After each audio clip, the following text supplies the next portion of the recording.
BNP বা তাদের সহযোগীরা ক্ষমতায় এসেছে, তখন তারা শুধু ভারত বিরোধিতা করেনি, তারা বাংলাদেশের ভূখণ্ড ব্যবহার করে ভারতের বিরুদ্ধে বিভিন্ন কর্মকাণ্ডকে প্রশ্রয় দিয়েছে।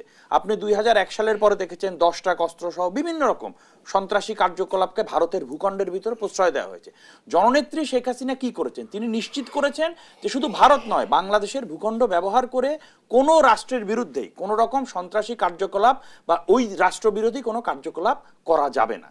এটি যখন তিনি নিশ্চিত করেছেন, এবং ভারত আমাদের রিজনে একটি বৃহৎ শক্তি, তাদের সাথে ব্যবসায়িক সম্পর্ক থেকে শুরু করে সকল কিছু তিনি সুনিশ্চিত করেছেন, যার ফলে ভারত কিন্তু বাংলাদেশকে এখন সেই সম্মানের চোখে দেখে, তার একজন সহযোগী হিসাবে মনে করে ভারত, এবং সে কারণে আমাদের সাথে সুসম্পর্ক। এবং শুধু ভারতের সাথে না, আজকে দেখুন বিশ্বের সকল রাষ্ট্রের সাথেই কিন্তু আমাদের সুসম্পর্ক রয়েছে।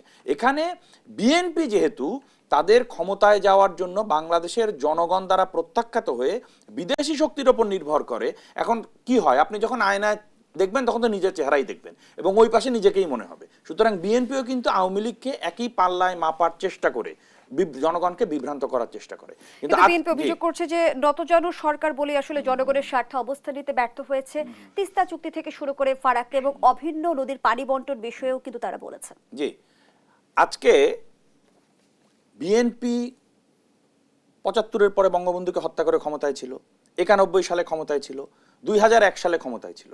আপনি এই যে বিএনপির এতগুলো মেয়াদে ক্ষমতায় থাকা, একটি উদাহরণ কি আপনি দেখাতে পারবেন যে ভারতের সাথে তারা একটি সমস্যার সমাধান করতে পেরেছে? পারেনি। গঙ্গা চুক্তি করতে পারেনি, পার্বত্য চট্টগ্রাম শান্তি চুক্তি করতে পারেনি, ছিটমহল সমস্যার সমাধান করতে পারেনি, সমুদ্র সীমা নিষ্পত্তি করতে পারেনি। এই সকল কিছু কিন্তু জননেত্রী শেখ হাসিনা করেছেন। বিএনপি কিন্তু কিছুই করতে পারেনি। বেগম খালেদা জিয়া 2001 সালের পরে যখন ভারত সফরে যান, তিনি ফেরত আসার পরে সাংবাদিকরা যখন জিজ্ঞেস করেন আজকে তিস্তা চুক্তির কথা, তখন কিন্তু উনি বলেছিলেন এই বিষয়ে কথা বলতেই তিনি ভুলে গেছিলেন।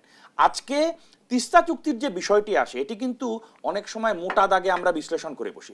আজকে ভারত কিন্তু প্রাদেশিক একটি সরকার, প্রাদেশিক রাষ্ট্র, ঠিক না? ভারতে কিন্তু প্রাদেশিক যে সরকার আছে তার সম্মতি ছাড়া ভারতের ফেডারেল সরকার কিন্তু কোনো সিদ্ধান্ত নিতে পারে না।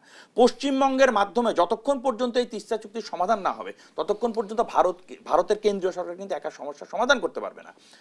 কিন্তু বাংলাদেশ কিন্তু প্রতিটি মিটিংয়ে এই তিস্তা চুক্তি সমাধানের জন্য আলাপ আলোচনা করছে, এবং আমরা কিন্তু এগিয়ে গেছি। এবং আমরা দেখেছি যে ভারতের বর্তমান যে ক্ষমতাসীন বিজেপি সরকার, তারা কিন্তু এই প্রতিশ্রুতি দিয়েছে যে এবার নির্বাচনে তারা যদি বিজয়ী হয়ে আসতে পারে, এই তিস্তা চুক্তির একটা পজিটিভ সমাধানের দিকে যাবে। এখানে অভিন্ন নদীগুলোর সমস্যার কথা যেগুলো আপনি বলছেন, প্রতিটি নদীর যে পানি যে বন্টন, সেগুলোর ক্ষেত্রে কিন্তু হয়তো সম্পূর্ণ সমাধান হয়নি, কিন্তু একে একে কিন্তু কার্যকরী সমাধান। ধন্যবাদ জানাচ্ছি।